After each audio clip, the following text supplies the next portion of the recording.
Hello, wonderful family, MeteoData family. Welcome, a happy new year to you all, and it's great to be here with you again.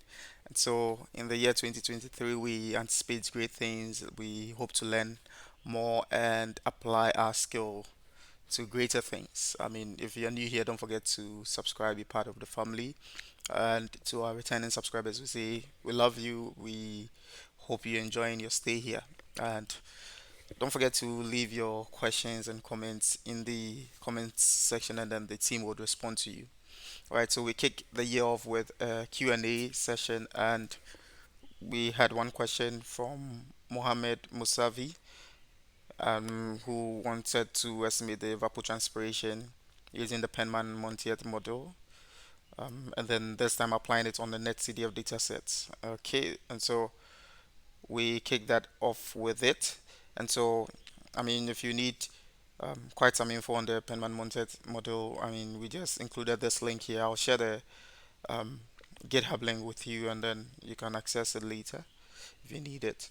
All right, so ideally, this is the Penman-Montieth approach where we have uh, dependent variables in there which would be working with, and then a scale factor of 1,000 if you want to convert from meter per day to millimeter per day. All right. And then the second method here is for the reference ET computation. So you can use any of these methods depending on what you want to estimate. All right. So what we did was to generate a class. So we defined our class, and then our class methods are then the respective functions.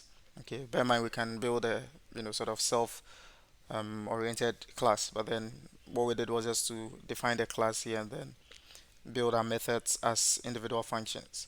Okay, so to estimate the Penman-Montieth ET, which we are calling the ET underscore O, we need the dependent variables on which method to use. So we specify method one is the first one where there's no the temperature is not really factored in directly from here, but then we'll see how it links up. And then the second option where we have the temperature being factored in. Okay, so you have a description of all the various inputs and then their units and how you need to, probably you need to convert them into these units in order to um, estimate your ET. All right. So if this is the first method, then it means we define a function just as we have over here, where we have the top parts divided by the bottom. So the top part being slope of the vapor pressure. That's the slope of the saturation vapor pressure multiplied by the difference between radiation and then the soil heat flux, or this plus the air density times the specific heat capacity of air, and then yeah the specific heat of air, and then your saturation vapor pressure minus the um, actual vapor pressure. That's looking at the deficit, and then divide that by the air resistance. That's in the top, and then the bottom being the constant, that's the volumetric latent heat of vaporization multiplied by the slope. I mean the sum of the slope and then the psychometric constant. Right. And then if not, then in the second option we then define what the inputs are, and then based on the equation we have this. Then we return an output of the division between the top component and then the bottom. Now bear in mind, some of these variables are derivable. Okay, so for instance, we would use the Clausius-Calaperian approach, which pulls in the inputs of temperature. We are using this to, you can use the temperature to estimate the actual,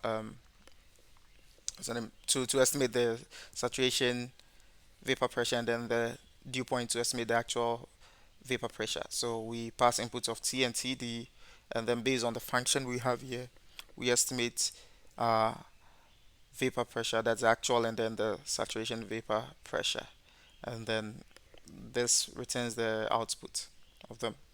Now with the saturation vapor pressure and then our temperature, we pass into this function, and then we get the slope of the saturation vapor pressure curve using the Dingman 2002 approach.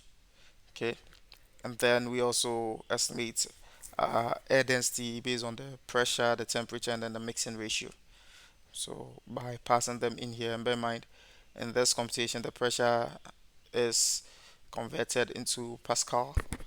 So the ideal thing is we're building a function that the major inputs of pressure are going to be in kilopascal, and then the major inputs of temperature are going to be in degrees Celsius. So then these conversions are necessary directly from here, since this computation would need a pressure in Pascal and then the temperature in Kelvin, and then our mixing ratio, of course, in kilogram per kilogram. So we need to do all those conversions before we pass them in here. And then if you don't have the mixing ratio, then it means what we can do is to estimate that using the pressure and then the actual vapor pressure in this approach. Okay, and so with this, you can build sort of a complex, gradually building a complex model out of this. And then we can estimate a specific heat of air using the mixing ratio by passing in this function. And then that gives us the CP. And then with our specific heat of air and then the pressure, we can then estimate the psychrometric constant using the equation as specified down here. Okay, and so we have the function of the psychrometric constant and then aerodynamic resistance, which is actually dependent on the height of the let's say the vegetation you're looking at. So your source of where the evapotranspiration is from. If it's from, let's say, short grasses, I mean the height of those grasses are what we are going to use. And so from there we have to estimate other components, that's the z underscore m and then the z underscore oh, and these are actually estimate they have these estimates from Allen et al. 1998 and then more updated versions from other studies. And so we pass that in here and then we estimate the um, outputs. Okay.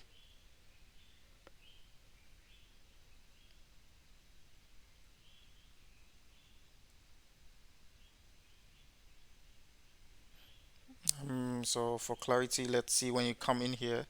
So this is where we're building most of our functions from based on the methods we have in here.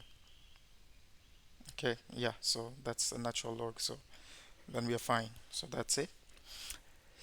Okay, and then with the actual vapor pressure and then the saturation vapor pressure, we can estimate the relative humidity. Um, of course, I mean, this is what we're using.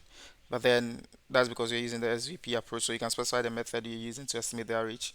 If you don't have the actual and then the saturation vapor pressure, then what we can do is we can actually use the temperature and then the RH, where we are going to pass in this place instead of E and ES, you're going to pass the inputs of the temperature and then the RH. Sorry, I mean the temperature and then yeah. I believe that should be okay. It should be somewhere there. Let me see. No, but this okay. I'm sure we can even just Google it up here. Let's see. So RH estimation. Okay. Relative humidity estimation from dew point. Okay. Yeah.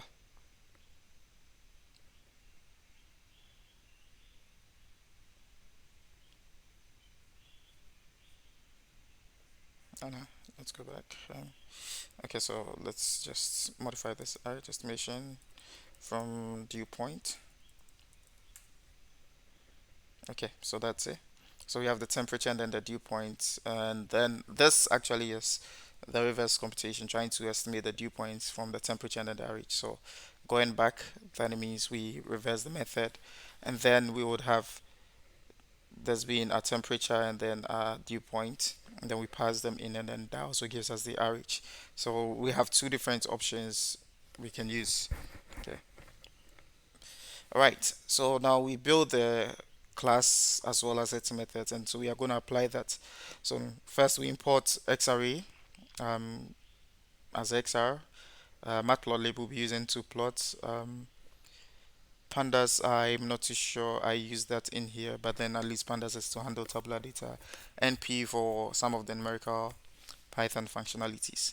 All right, so the data set is in the pet/data.nc. So let's run this first. We run the class methods, and then now we import our packages, and then we load our data set.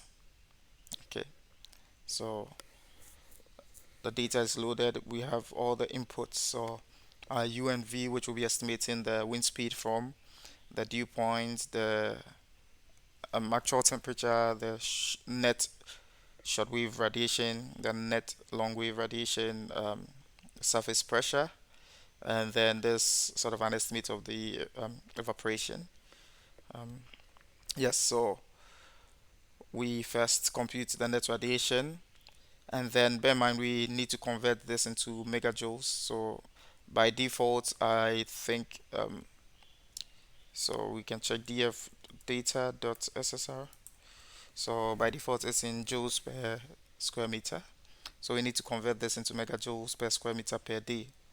And so we need to divide by 10 to the power 6. And then currently I don't have soil heat flux data. So what I did was to just use about zero point 0.1 of the net radiation as representation of the soil heat flux. I mean, this is not what something you want to do. You want actual measurement of the soil heat flux, just to make the computation quite um, straightforward and then being done. Even though I don't have the nets, even though I don't have the heat flux, I just did this estimation over here, right? And then our temperature was in Kelvin, so we convert that into degrees Celsius, since that's going to be a greater part of, I mean, the temperature usage will be in degrees Celsius. And then the U and V, and then we convert them, we estimate the wind speed based on the U and V by using the Pythagorean approach. So u squared plus v squared, find the square root of all of them, add it up, and then that's it. And then we have a pressure, which is of course already in, I believe it's in kilopascal. So let's see df underscore data p. Okay, it's dot sp. Yeah. Okay, that's actually in Pascal. So we then convert to kilopascal. So by dividing by 1,000.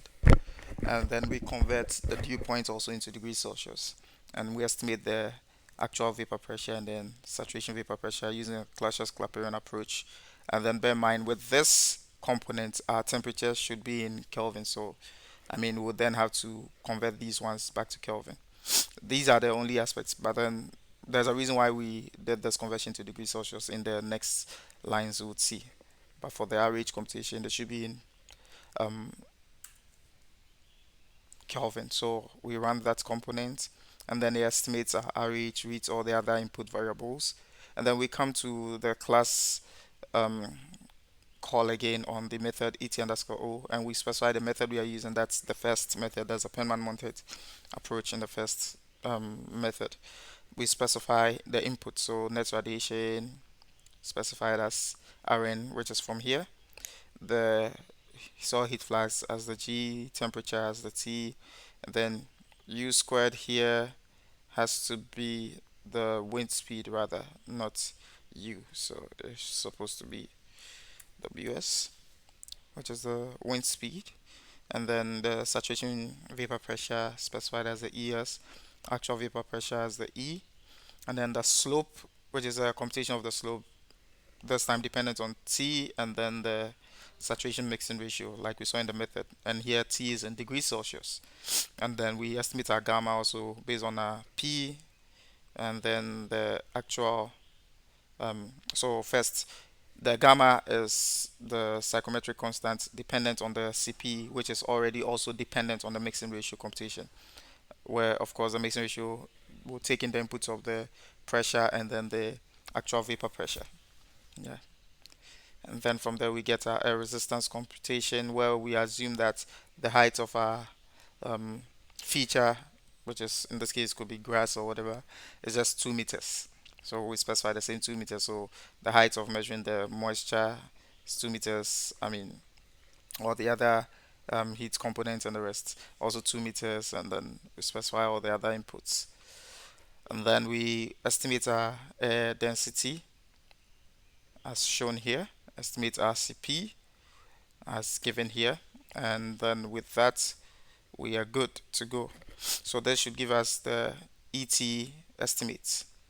And then, so simply we are just trying to distribute, sort of display our input. So, I mean, specify the data set as an array here, and then, I mean, as a list. So, passing all the inputs we need. So, that's radiation, soil heat flux, temperature, dew point, wind speed, pressure, RH, saturation vapor pressure, actual vapor pressure, and then the um, ET estimates, and then just set labels. And um, we need I'm going to display this is actually going to affect the figure output, so I need just 5 columns, and then the number of rows that could be um, estimated from this whole item of data set, or this list of data sets. And of course, this I've explained in earlier um, videos when we're looking at the combination of the um, what's the name, the floor division, and then the modulus, and how it can be used. So I'll still leave the link up there. If you need some help on it, you can always refer. And so we specify our rows and columns of the figure environment as well as the axis, and then we just adjust them given their height and then the width spaces. And then we loop through the data sets. So whilst we are looping through, I will be the position or the index, and then D will be the data itself. And we pick the index, use the same floor division and the modular um, computation, the modulus computation, to find the exact position that this plot should be placed on the particular axis. And then we pick the D, and what we are doing is just to plot the median across all the time. So we find the median over time for each grid, and then we rename the data set by the label we have here, and just plot and specify the axis to the axis we've created. And we are maintaining the terrain underscore R, that's a reverse terrain color map in all cases. We set the title using the same labels. And then when we are done, remaining for all the remaining axes that were not used, we just set them to um, we set them to be transparent so that they don't show, and that's it. Once we run this, we should get our final output, and that's it. Okay, and that's typically it. And so we can see what we gain from our PET from here. Okay, and you can equally again do all the conversions. Bear in mind we didn't multiply by 1,000 because we didn't do all those conversions. I mean, just left it in its raw state. And so that's an easy way to estimate your, I mean, PET or your evapotranspiration based on the Penman-Montieth approach, or the model, the Penman-Montieth model. Okay, and that's typically it. This is not so necessary. We are trying to just look at the time series if you want to. Yeah. And then yeah, you can, if you want to, you can have a look at it. And so that's by way of the question one. Now we look at the question two. So someone was also asking how to write a program on Python for Mann-Kendall. I mean, so we've done a whole lot of videos on Mann-Kendall test. Okay, so I think the only difference in here is maybe the person is just trying to find out how to apply the Mann-Kendall on maybe a tabular data that you've read from, say, CSV, or, I mean, a spreadsheet or something. All right, so we still would, I mean, look at it. All right, so what we want to do is first import a PyMan-Kendall, say mk import pandas, and then we are going to read the pandas data set. So let me just run this, and then I read my tabular data. And okay, so I've just done a bit of data cleaning here. So first, the data had a column. Um, I wish I could. Okay, so let me just run this part alone so we see how the default data looks.